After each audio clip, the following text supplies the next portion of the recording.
going to share my screen. All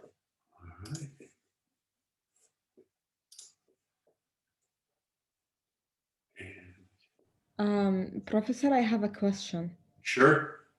We can like submit more than one version of the poster, right? Yep. Okay, thank you. Okay. If you're saying you want me to make choices, that doesn't totally make me happy. You need to be making choices now that I can comment on. So part of doing this is hopefully you've gotten something from some of the things we've discussed and looked at, and hopefully you can apply those and decide, because honestly, most of the conversations about what I prefer are more about marks than about good design. So yeah, that's just where I stand. So I'm going to give you some elements of graphic design. I will also, I think I have to make this into a smaller version for me to post it, but I will put it into the instructor's things. Yes, Amna, nice. I like that with the hand. Sir, I wanted to know, will you be giving us the feedback on what we posted in the activity 8? With everyone who did it by Saturday, I already have, and I guess I can look at it and see. So yeah, Okay. I really did ask for it to be up there by Friday. And Yeah. it was even repeated in the WhatsApp. So if I don't get to it, I will try, but if I don't get to it, I don't get to it. So, okay. Then, then you'll hear my comment, because I don't want to write comments twice on something that is essentially the same. If you get my drift. Okay, so I will see what I can do. All right, so going back, orientation is one of those things we've talked about a lot, quite a bit, and I've shown you the examples on the posters, but it comes up again. Orientation is it horizontal? Is it landscape? And even here, what you're going to see in a minute is this is not a very stable place. This is actually the Simeitai section of the Great Wall in China, about 3.5 hours from Beijing. And the Simeitai is Horseback Mountain, so it goes way up a mountainside. So if you saw this, okay, this is just a watchtower. It looks pretty stable, not a lot going on. And even if I turn her vertically, this is still, because of the field of view, what we're seeing, but this is portrait, or what I call vertical all the time. And so it's a little more dynamic, it's a little less stable. You get sort of a feeling it's not taken from the same picture, but it is taken of the same place. So, and then obviously in the moment, then some people came in there. But when we look here, we can really see how vertical captures the dynamic of the wall, and this particular portion of it where it's broken down, it was pretty dramatic going over the top of the mountain. And on top of that, when I switched this to horizontal, okay, it zoomed in more, but even horizontal, you don't have any of the same drama to the wall. I mean, you can see here that, the one side of the wall is broken down, or, I mean, that's maybe the way it was constructed, because it's a very narrow sort of edge of the mountain.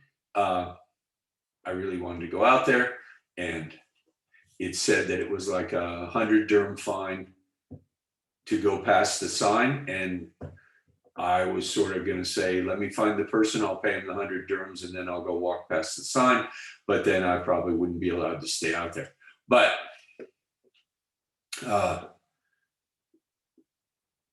that's just my more adventurous side. But here, even with this front part very stable, this is actually the place where the fine would be induced, is from this point. I'm sure in another picture, I have a picture of the sign.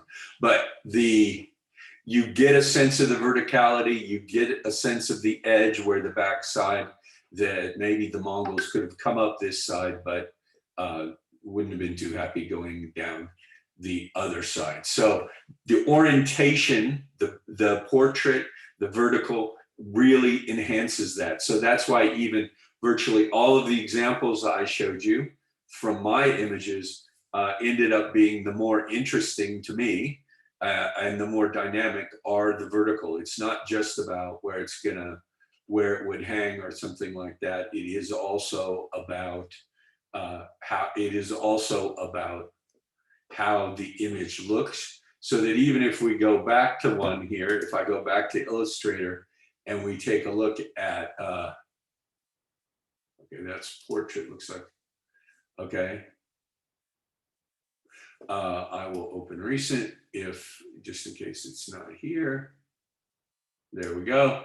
And if, when I go here, that even this, which its orientation is landscape, horizontal, but the reason it can still work and has the dynamism is because the key part of the image is extremely vertical. And it's really, in my mind, if you think of New York, it is a very vertical place. So the image also tells us, and the design we want to do also tells us how it should be framed.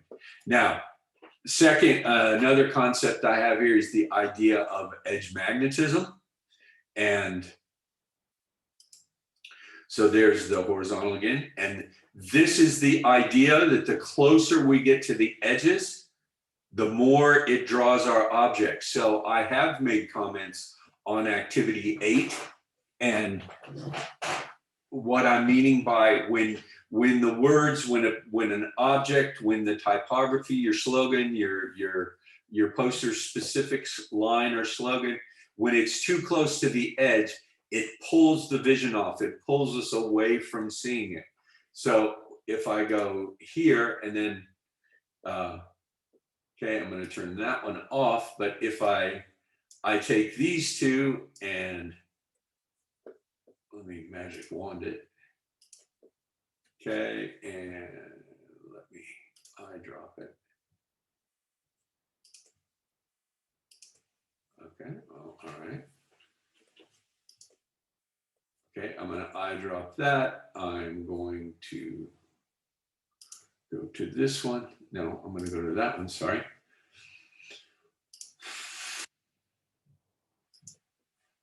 I will now fill it.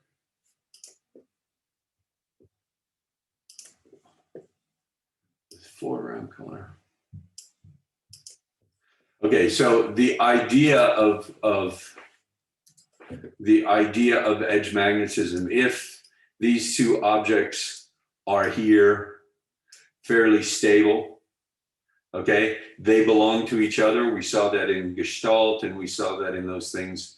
But when they, so I will now spread them as they get closer to the edge of the frame itself starts to grab them. So even though they're still connected because of their symmetry, the edge starts to grab them, where when I get really close to the edge, what, okay, is essentially, it's like it almost pulls them and makes it look bigger. So whatever object it is, I always see this and think of the headlights on a car or something like that, but this would make it look bigger and sort of invokes closure because of the closeness to the edge. So when we have something close to the edge, you can even see here, okay, they're not in the same position, okay, that the one on the left-hand side, this one, is sitting within the frame very comfortably. Whereas this one, the closer I get to the edge, or even if I push it up onto the edge, that is like it wants to break out of the image. So you need to be careful with that, and you need to be aware of that. And especially with text and things like that, that you put on top of it, you are going, if it's too close to the edge, and I almost guarantee I'm going to make that comment to a lot of people, if it's too close to the edge, then it's going to be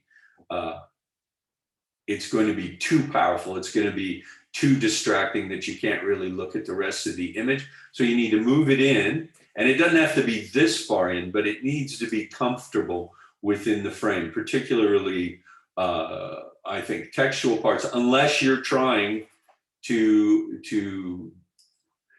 drive the people off, if you're trying to pull them away from the frame. Because even here, you have to work to look back to the left side of the frame because these two are so close to the edge. So that's edge magnetism. All right. And then we can go to symmetry. This is perfect symmetry. That is when both sides of the image are the same, then they are balanced. It's at the same altitude, the same level, all those sorts of things. Okay. So that if you make something perfectly symmetrical, that's when people think ordinarily of balance, but it can also be like a horizontal orientation. It can be a little static and not as interesting a design. Okay. If we talk about asymmetry, I've had people say, ooh, asymmetric balance doesn't exist, but yes, actually it does. The idea of asymmetric balance is to use different objects to balance the frame. So even what I've done here, this center one here, okay, this is all pretty dull color, is in the center of the frame, top, bottom, left, right. So it would be very balanced. But then what we see is kind of the very large and the small. And it's about halfway, it's about out here at the third. And then these two, okay, so this has what's called visual weight. And so that is grabbing that visual weight.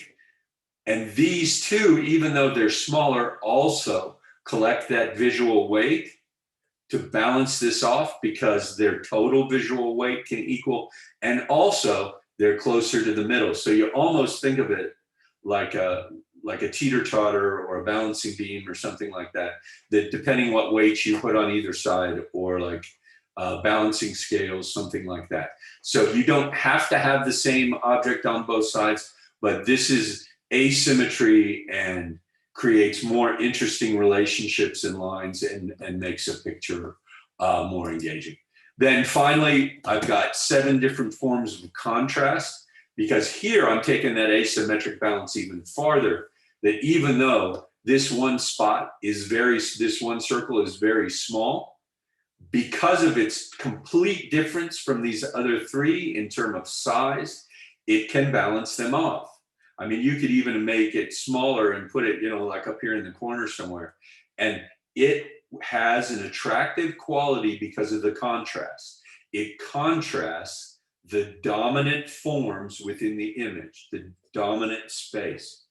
So this is a contrasting position. The 3 at the bottom have that. If you can have something that in every way is the same, but by being in a different place and being away from that grouping that you see from Gestalt, it attracts attention to itself.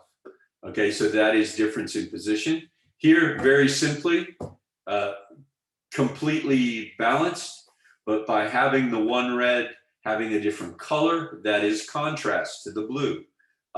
Warm colors do tend to be friendlier and reach out to people a little more. But even if you switch this to 3 red and 1 blue, because it was different, it would be a contrast. So it would attract attention. Same thing here. This is what's called value or brightness. And it can work even if there was a color behind these, if they were the same color. But this is just different levels of brightness. The darker circle is in contrast to the other 3.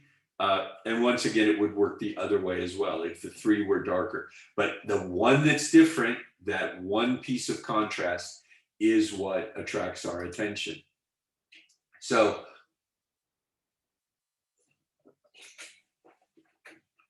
contrast might be as simple as a different shape.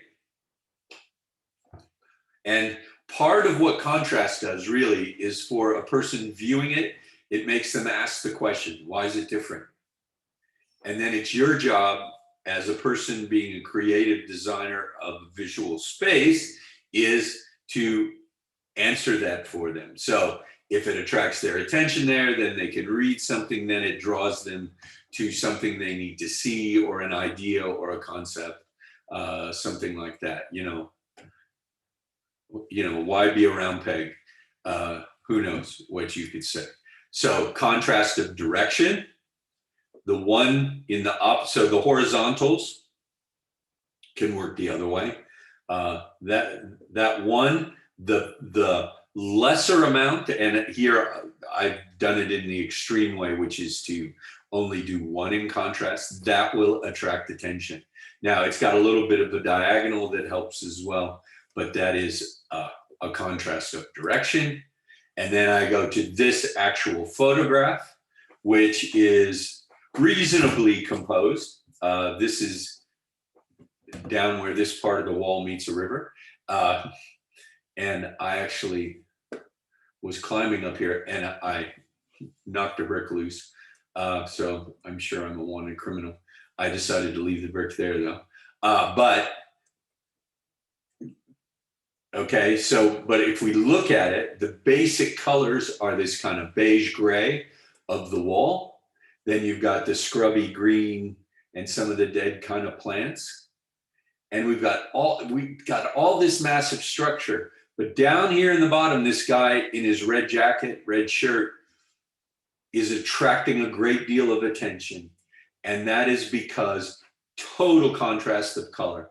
The brightness of the red, and actually even the pure black in his hair and in his pants makes that point an attraction point, because it is an example of complete contrast. So that's just thinking about it and how it makes something work. So you could even do things like you can choose a color for your text that totally fits in, or you could be more shocking and maybe go with something that completely contrasts what you're looking at, if you want people to be more focused on the words than on what's in the image. That depends on what your objective is, how you use contrast. Now, another feature, this next group is how you enhance a sense of 3 dimensions of depth on a 2-dimensional image. And that's the fact that the parallel lines in real life, perfectly parallel lines, when captured in an image and or drawn or whatever, when we look at it, they actually appear to converge in the distance. So this is the idea of converging lines, the convergence, that the lines are coming together, even though in reality, if you moved farther down that train track or you went higher up that building, you'd find out they're perfectly straight. But the ones farther from you would then appear to come together. So here's an example. This is very subtle, okay? And the angle alters sort of perspective a little bit. And this is because it's not so distant, but there's still the beginning of that feeling of convergence. If we take, this is a drawing by Escher. I've got quite a few things here with Escher because he really likes to mess with 3 dimensions and those notions. But if you look down the wall, okay, so even up looking down or down looking up, the farther away. So there's actually greater distance between these 2 points. And let me just change the color. Oh shoot, no, I'll just leave it. But there is greater distance here than here. Okay, so the lines converge as we move down. Okay, then this is a picture you've seen from my poster. I mean, those light fixtures, those lighting fixtures are perfectly straight, but as they move away from me, even horizontally, they get closer together, and that enhances the 3-dimensional feel. Even on the pictures on the other side of the gate, actually, since there's no cue like this, no real clue like this, you have less of a sense of 3-dimensionality, but that draws you in toward this light, and the Martyrs Memorial, which is across the street, in fact. Then here, even in the tube seems to get smaller as you go down, the terrain gets smaller. Those are the lines converging. They don't really do it. It is an optical illusion. Here, even this bottom part, the lines seem to come together, and farther up, definitely you have that appearance. I mean, I could draw that line again. Let's go across here, okay? And let's go across here very clearly. Those, and the sides of this building are completely straight. If we took this line here and we split these two, obviously, okay, that is not an optical illusion that they are longer and shorter. It is, but the lines I've drawn on the image is not an optical illusion. They are different lengths because the lines converge over the space. And so this is actually the Transamerica building. I don't know if it still is. In San Francisco, it's also called the Pyramid because, in fact, the lines do converge into a pyramid shape, but then it's amplified. That convergence is amplified by the fact of how we see things. And it almost, with the cloud there up at the top, this is like the stairway to heaven. It almost looks like this is an infinitely tall building. And it is very disconcerting to stand under this building and look up like this, particularly if there's a breeze and the clouds are moving, because it looks like the building's going to fall over. It looks unstable. And it looks like the clouds have more substance than the stability of this building. But if you remember back, that's the power of the diagonal line as well. So that's all the convergence, and that one is just super amplified. If you're ever in San Francisco, go and find this building and take the picture. I mean, it's right in downtown. San Francisco is not really a big city. Now, what we also look at is the idea of altitude. Objects that are higher are thought to be farther away. There has been art that has been made where being at the top of the frame, more primitive styles of art were, that meant it was farther away because it was like a vertical frame, and that's what it had. So things high. So even here, okay, there is a frame within the frame. So the frame is really here. Okay, you can't, sorry, that's not totally jumping. Whoa, that's way lower than I thought it was because I can't even see it. Okay, here inside the frame, you can see the most distant, this opening where the train leaves the station is higher than this entry point down at the bottom. And you can also see here massive convergence of these lines where the railroad track goes off into the distance, the way these lights appear, the platform and the side of the station with the posters on it and all that. So this shows higher in the frame. Obviously, tallest mountain in the frame is the farthest away. Okay, shown you that image before, discussed whether the focus is right or not. Actually, there could be arguments against my change of focus.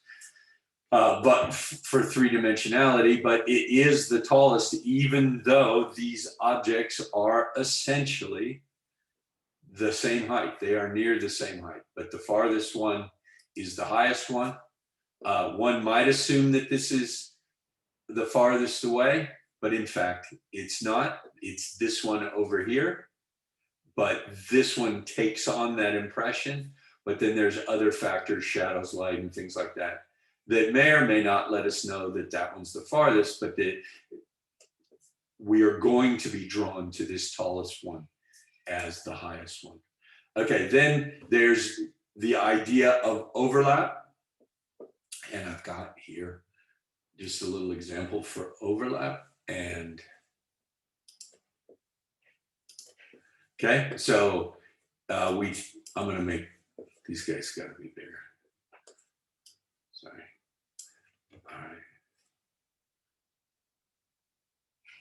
All right, so I'm gonna make them. There we go, this one, okay.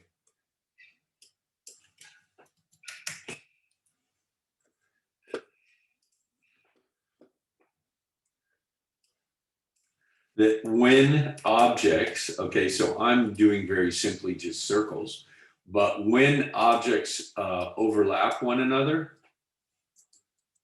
whoops, okay, let me turn off the guide.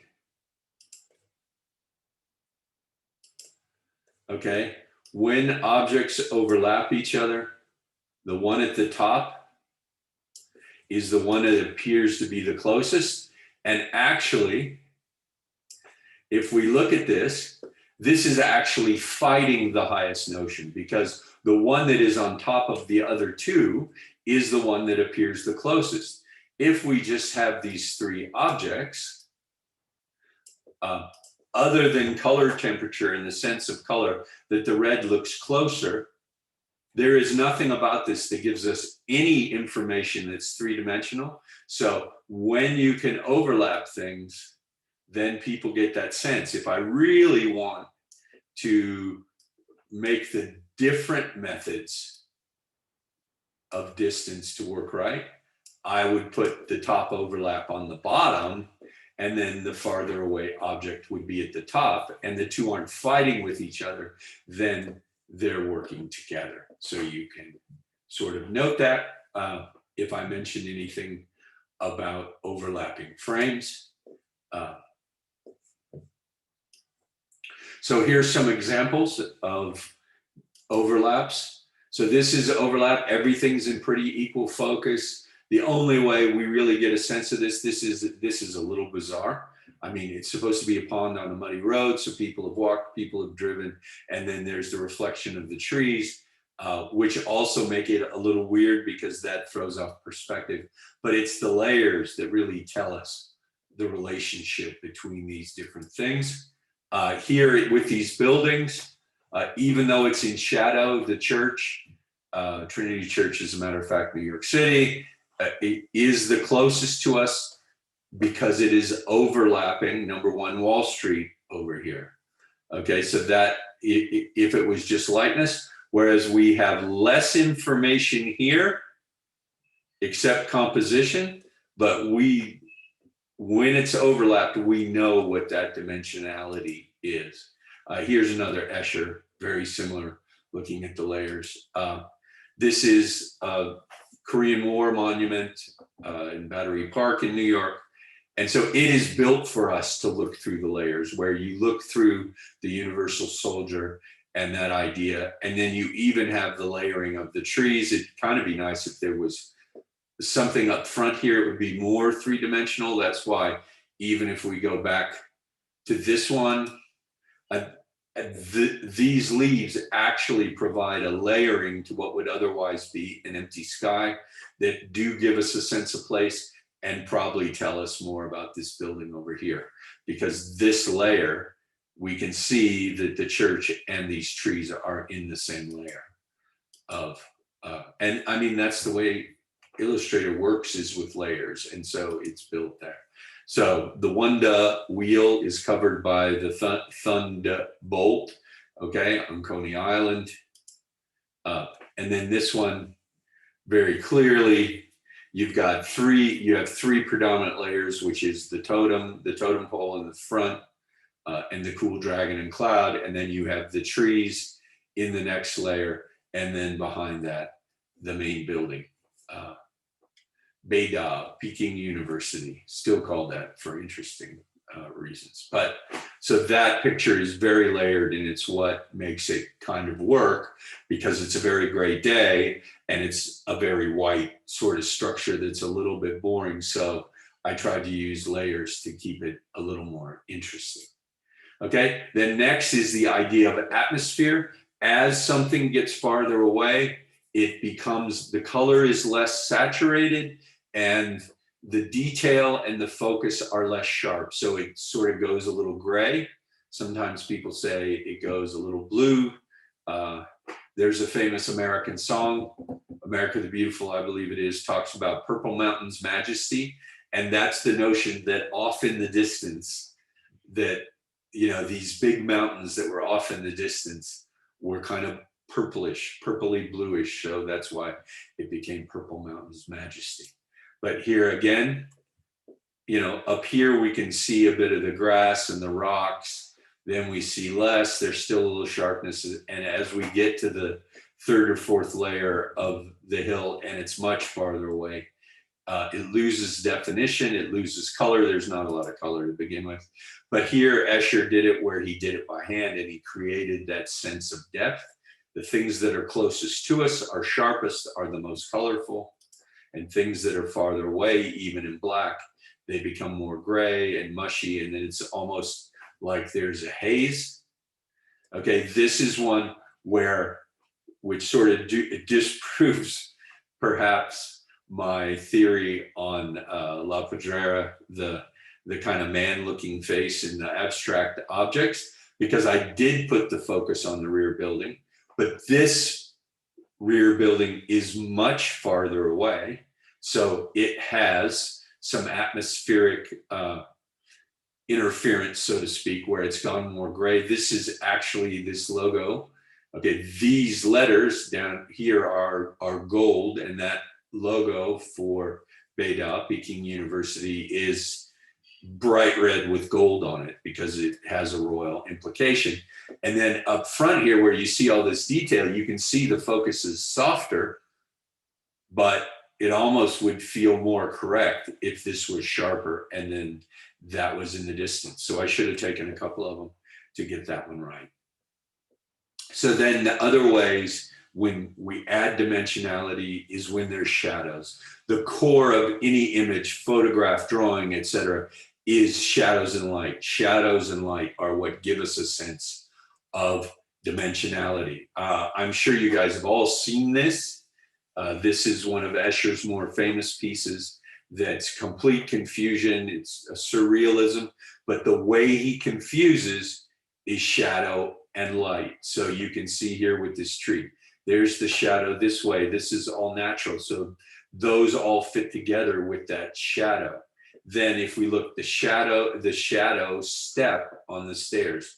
So there's the shadow step. That's what it tells us. And here we even accept a little bit going this way, but it's hard. This is actually more natural this way with the shadow down, and this guy's walking down, and we're over and up and under. So this is about shadows and light.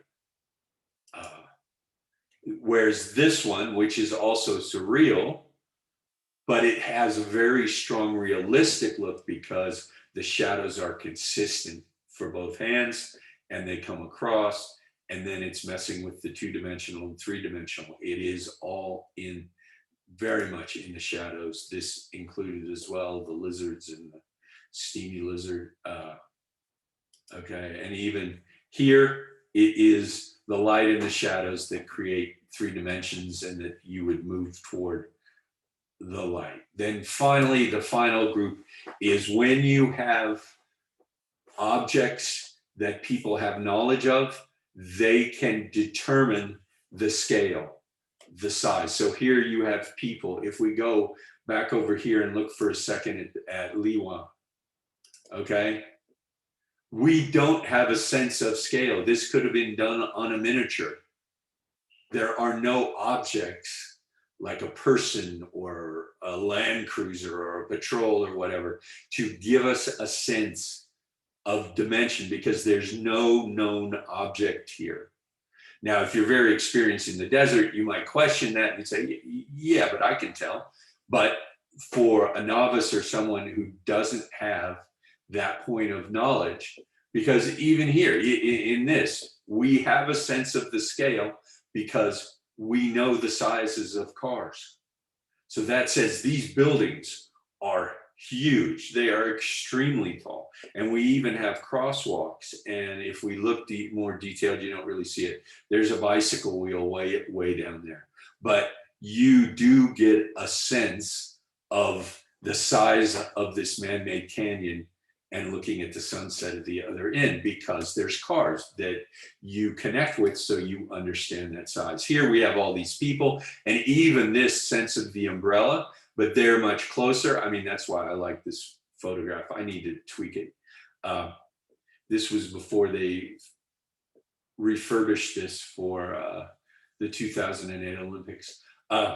They refurbished it and it's like super brightly colored. Might not be anymore. It's been a while, 12 years. But with these people, and then you even get a sense of distance because those people are relatively close, and immediately we go, look, this guy's much shorter, and the people up in the doorways are very small. So all those perceptions are given to you because you have a knowledge. Okay, this is probably outside of your knowledge. These are iPods from 2006. If you have no point of reference, you don't know how big that or small they really are. This guy really is like a tiny little clip, and these were small. This is right after the click wheel. This is the first iteration after the first version after the original click wheel in 2005. Unfortunately, I lost my original iPod, but if you have that knowledge, I have a much probably stronger sense of this, but these could be, on the side of a building that could be gigantic. Who knows? It could be used in a bunch of different ways if you don't have that reference point. Okay, so here, without cars, without people, you might not understand how massive this billboard is here in this little Disney corner. The Amsterdam Theater showing Mary Poppins, things like that. But the cars and the people, you can understand that their heads are quite literally 2 people high, like, 12 feet high or whatever it is. So that's having that reference point. Here, there's physical reference points. So this one is actually against what he did in many of his sketches and drawings and paintings, because we understand the size of a hand, so that we understand the distortion of his face in the orb, and we have the reflection. And this is, especially for Escher, is incredibly normal, because he's also playing with perspective and what happens with a circular reflection. But then he messes with it because we have an understanding of what books look like, and maybe a pipe and a deck of cards and books. But then all of a sudden, we also know what a street scene looks like, and the laundry hanging and those things. And by putting 2 things that we know together in an odd juxtaposition, it actually, it allows him to throw us off a little bit. So that, and then finally going back to, okay, you might have a slight bit of knowledge of this because I've shown you this image in building out the posters, but this could be a placemat, this could be a postcard, this could be a massive painting, this could be a lot of different things. It's kind of like the Mona Lisa. We don't really have a reference point unless you've been to the Louvre in Paris and seen it, and it's really small. So we don't know how big this is until we give it context and some knowledge. And then once it's put into the context of a building, it looks, okay, it feels smaller there, but the building and the bridge and all the different parts actually tell us how big it is, that it is a very big painting, and that it is as awesome and scary as you might imagine. So that is what I wanted to do for this final lecture. I'm going to stop the recording.